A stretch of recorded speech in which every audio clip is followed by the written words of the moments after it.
Let's do my 4th of July nails for 2025. So this is going to be a do my nails with me. I'm going to be including both my left hand as well as my right hand in this video.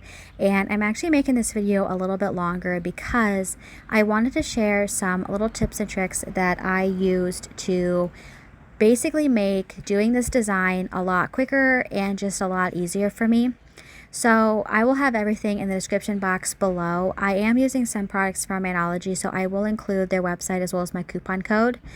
So when I was putting out this design, I wanted to incorporate the thumbnail design that I did for my Memorial Day nails into this design because I loved how it looked. For Memorial Day, I did a traditional Americana look, which I absolutely love how that design turned out. I love the traditional Americana 4th of July Memorial Day decor that they have. I think it looks so cool and just so vintage, which I absolutely love vintage looking things. And so when I was putting out this design, I was like, I really want to incorporate the thumbnail design that I did for the Memorial Day nails into the 4th of July nails.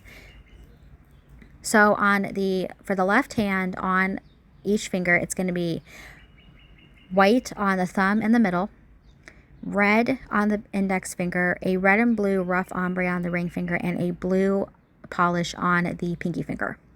And what I did is I alternated where each design goes for my right hand so that it's the same set of nails but just a little bit different, meaning that they're not on the exact same nails, if that makes sense. Meaning that a design that would have been on my index finger on my left hand is now going to be on the pinky finger on my right hand.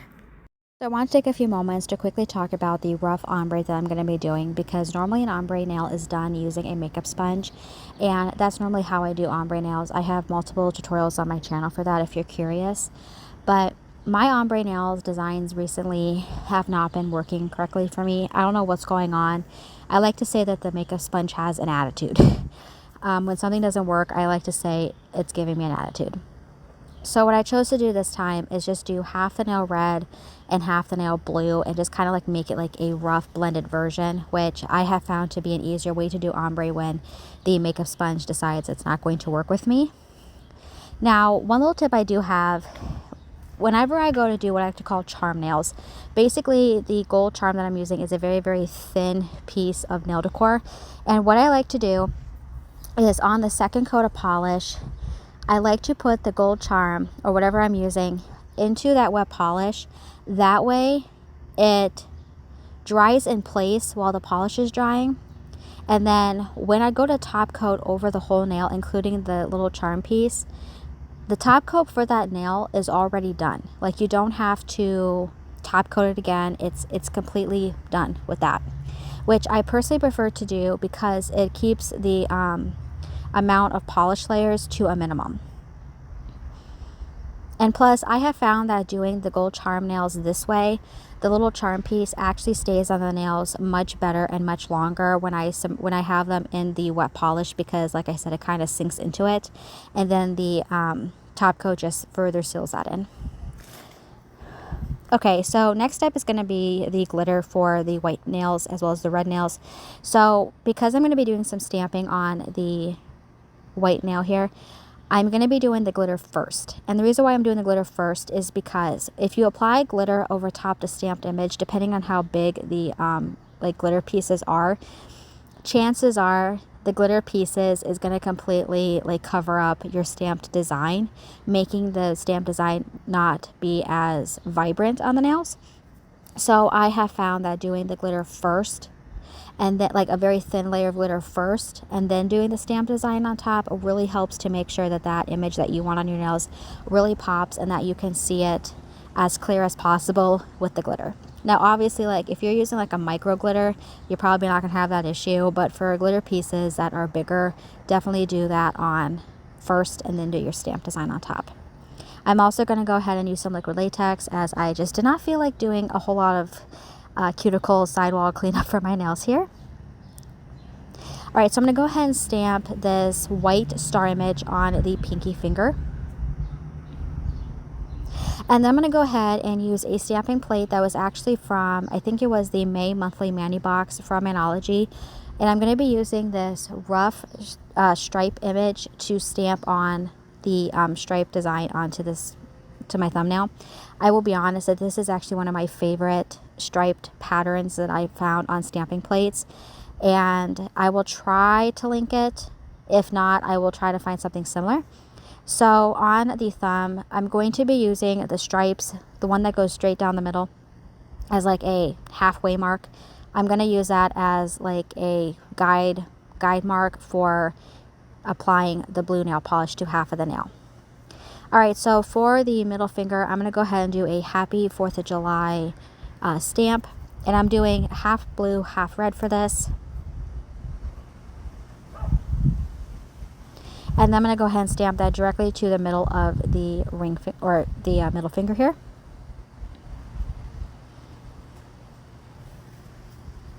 Okay, so next step is going to be for the crystals. Now you can seal crystals in with top coat if that is what works for you, but just know that they're not going to last probably more than maybe a few hours.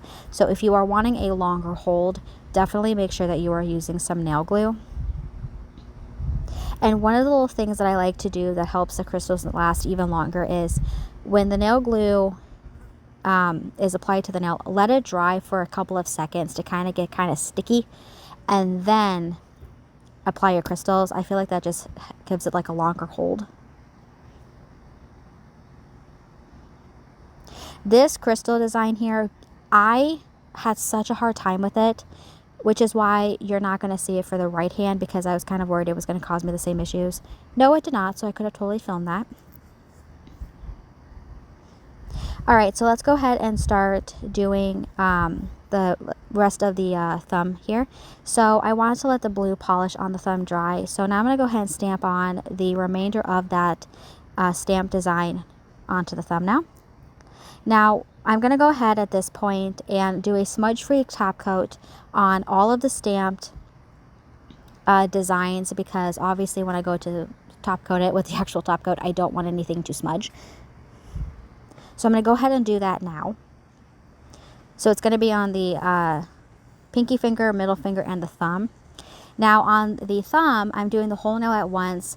When I did my Memorial Day nails, I actually top coated, or actually did the smudge-free top coat over everything, including the glitter, which I really did not need to do.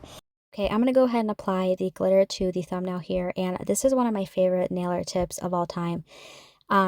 Apply glitter to a nail art design that you have to have like straight lines to, like so, because if you have like shaky hands and you create an uneven line, applying like glitter or some nail art foil down the middle of that, or wherever that line is on the nail, it will cover up any imperfections. And I absolutely love this tip, and I use it so often. All right, so I'm going to go ahead and apply a final layer of top coat for this design, since I don't have to worry about my design smudging, since I already added the layer of the smudge-free top coat. And then we're going to go ahead and continue working on the right hand, which, like I said earlier, there will be a YouTube short that's probably already up now on my channel for the right hand. So the Happy 4th of July stamp that is on my left hand middle finger is going to be on my right hand ring finger. And then I'm going to be doing the white stars over the blue polish on the index finger. And then I'm going to be doing the exact same thumb nail art design.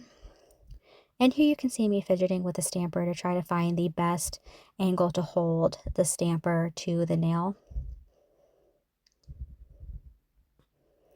All right, so let's go ahead and do the thumb here. And again, I'm using the lines as a way to be like a guide dot for the nail, so I can get a even half blue, half striped design here. And I am leaving the liquid latex on because I want to do the stars on top of that blue, and it's just easier to leave the liquid latex so I don't have to peel it off and then reapply it. And while I was drying, I went ahead and I did my smudge-free top coat on the other nails. And then we're going to go ahead and do the final bit of stamping for my right hand. And then, of course, I'm adding the layer of smudge-free top coat to the thumb. And then we're going to go back in and do the glitter. Now, you can actually do this part here using a detail brush or even a dotting tool. I just personally prefer to use the nail polish brush because trying to clean glitter off stuff can be very difficult for me. All right, so lastly, I'm going to go ahead and just add my layer of top coat to the nails here. And that is it for how I did my 2025 4th of July look. I absolutely loved how this design turned out. I love the fact that I kind of switched it up on my right hand and just alternated where I put each design here. And like I said, everything will be linked below. Happy 4th of July, and that's it.